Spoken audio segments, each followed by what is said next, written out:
Les 1% les plus riches possèdent désormais davantage que les 99% restants.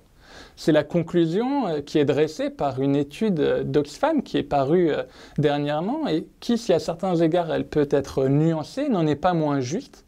Les inégalités s'accroissent et c'est un sujet qui fait régulièrement l'actualité, tout particulièrement depuis la crise de 2008 qui a remis sur le devant de la scène cette question des inégalités. Il peut être alors intéressant de s'y intéresser et de développer une réflexion autour de cette thématique, en particulier dans une perspective chrétienne, et c'est ce que je vais vous proposer à travers cette courte vidéo. Nous allons donc nous intéresser aux inégalités de revenus, c'est-à-dire, en fait, tout simplement, les disparités qu'il peut y avoir entre les revenus de personnes que l'on qualifierait de plus riches et les revenus de personnes qui sont, quant à elles, plus pauvres.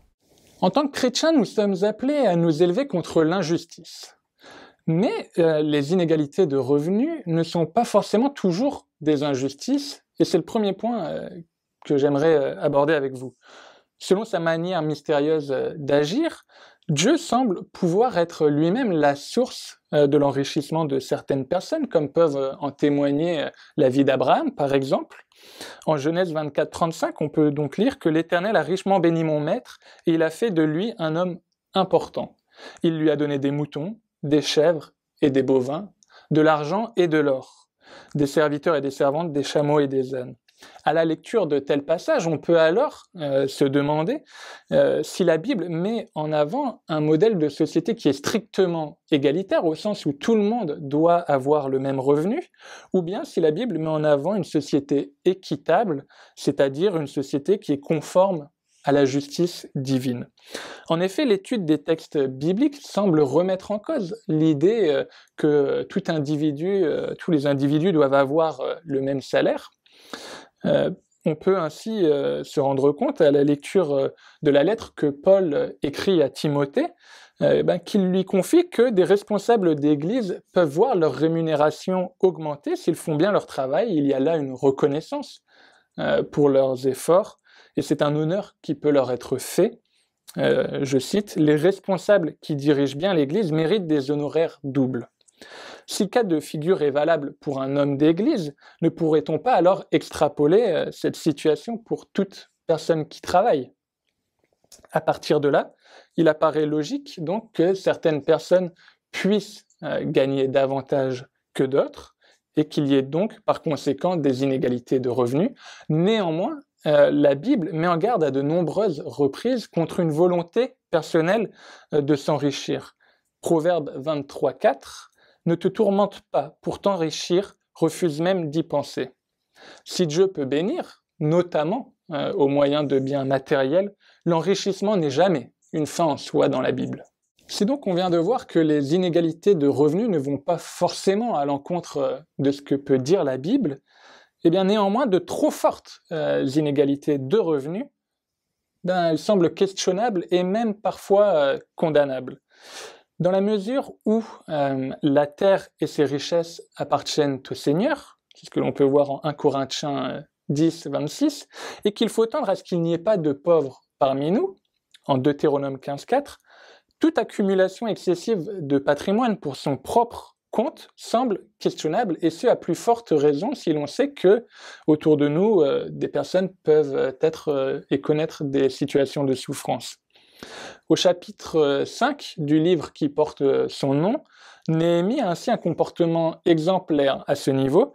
Il préfère en effet renoncer aux revenus qu'il est en droit de réclamer pour son poste de gouverneur pour alléger la charge de son peuple. Poursuivant dans le même sens, la doctrine sociale catholique a développé le principe fondamental de doctrine universelle des biens, qui implique que chaque homme doit avoir la possibilité de jouir du bien-être nécessaire à son plein développement.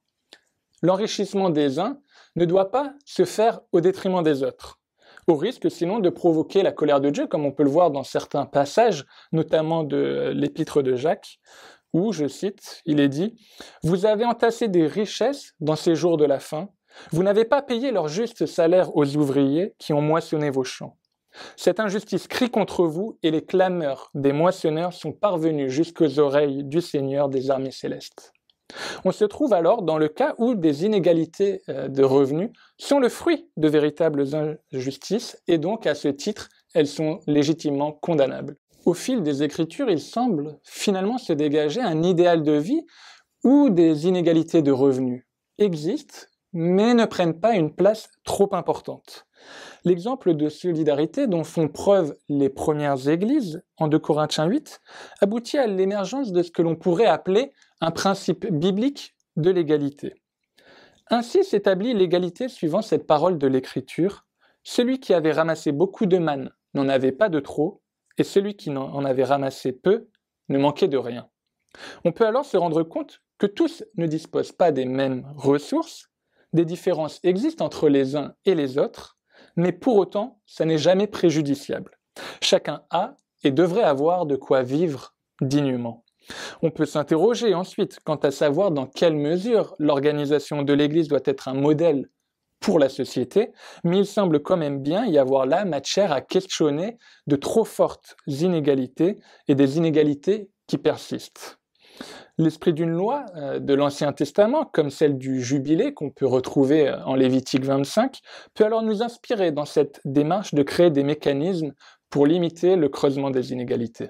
En conclusion, on se rend donc compte que les inégalités de revenus ne vont pas forcément à l'encontre de ce que la Bible peut dire. Néanmoins, de trop fortes inégalités posent question et peuvent même être condamnables. Et justement, nous vivons dans un monde marqué par de profondes inégalités. En témoignent certains chiffres. En moyenne, en France, dans les grandes entreprises, l'écart entre le plus haut salaire et le plus bas est de 1 à 104, ce qui signifie que le plus haut salaire est 104 fois plus élevé que le plus bas salaire. En tant que chrétiens, laissons-nous alors interpeller par ce type de chiffres et de réflexions sur les inégalités de revenus. Et n'oublions pas que la générosité peut aussi permettre à certaines personnes de vivre dignement dans un monde inégalitaire.